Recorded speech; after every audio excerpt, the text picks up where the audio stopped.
শীতকাল মানে দেখবে অনেক রকম পিঠে খেতে ভালো লাগে, বিশেষ করে পাটিসাপটা পিঠে, সরু চাকলি পিঠে, আর একটা হচ্ছে দুধ পিঠে। আমার তো খুব প্রিয়, বাড়িতে সকলে খুব পছন্দ করে এই ধরনের পিঠেগুলো। তাই ভাবলাম আজকে ছেলের পছন্দর জিনিস দিয়ে একটা নতুন কিছু ট্রাই করা যাক। আজকে এটা বানিয়ে ফেললাম। চলো তাহলে দেখে নিই আজকে আমি কী রেসিপিটা করছি। তার আগে বলি, হাই, আমি Munmun, welcome back to my channel. আমার চ্যানেলে সকলকে স্বাগত, নতুনদেরকে সাদর আমন্ত্রণ।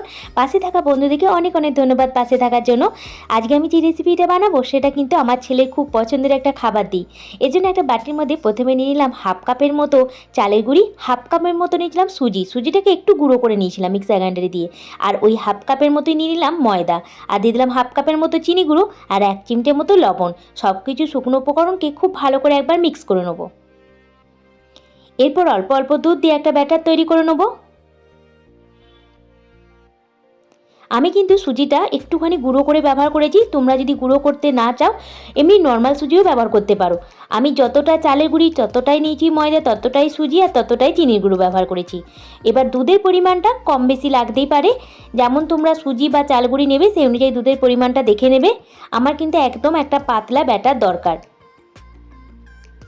এখানে আমি 2 থেকে আড়াই কাপের মতো দুধ দিলাম। এবার এটিকে আমি রেস্ট হতে দেবো 10 থেকে 15 মিনিটের জন্য। আমি 15 মিনিট পর ফিরে এসেছি। ঢাকনাটা খুলে দেখো অনেকটাই গাঢ় হয়ে গেছে। এরপর আমি এইটা একটা অন্য পাত্রের মধ্যে তুলে নেবো। কিছুটা অংশ পাত্রের মধ্যে তুলে নেবো। আজকে আমি যে বললাম আমার ছেলের খুব পছন্দের জিনিস দিয়ে একটা নতুন ধরনের কিছু ট্রাই করছি, এর জন্য অল্প একটু আমি ব্যাটার একটা বাটির মধ্যে তুলে নিচ্ছি। এবার এই পাত্রটার মধ্যে আমি দিয়ে দেবো আমার ছেলের খুব পছন্দের জিনিস হচ্ছে চকলেট। তাই এখানে আমি কোকো পাউডার দিয়ে দিচ্ছি। 1.5 চামচ মতো কোকো পাউডার ব্যবহার করেছি এখানে আমি। কেক তৈরি করার জন্য যে কোকো পাউডার আমরা ব্যবহার করি সেই কোকো পাউডার কিন্তু এখানে আমি ব্যবহার করলাম। খুব ভালো করে এবার সব কিছু উপকরণকে মিক্স করে নেবো।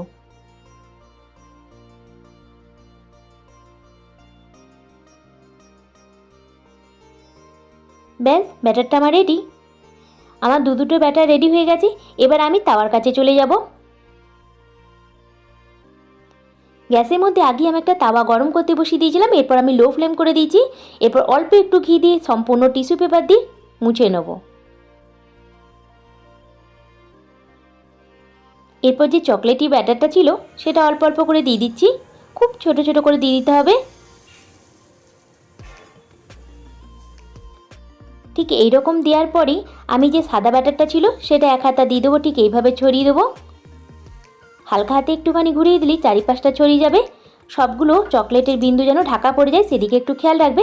ঢাকা দিয়ে 2 মিনিটের জন্য একটু রান্না হতে দেবো। লো ফ্লেমে 2 মিনিট রান্না করার পর যখন ওপরটা শুকিয়ে যাবে তখন আগে থেকে ক্ষীর তৈরি করে রেখেছিলাম। একটু নারকেল কুড়া দিয়ে ক্ষীরটা তৈরি করেছি, মানে দুধটা ঘন করে নিয়ে অল্প একটু চিনি আর একটু নারকেল কুড়া দিয়ে ক্ষীরটা করেছিলাম সেটাই দিয়ে দিলাম। এইভাবে ফোল্ড করে নিচ্ছি পাটিসাপটার মতো। হয়ে গেল আমার গরম গরম দারুণ মজাদার পাটিসাপটা। অবশ্যই কিন্তু তোমরা বাড়িতে একবার ট্রাই করতে পারো, বাচ্চাদের কিন্তু খুব ভালো লাগবে। আমার ছেলে কিন্তু দারুণ লেগেছে।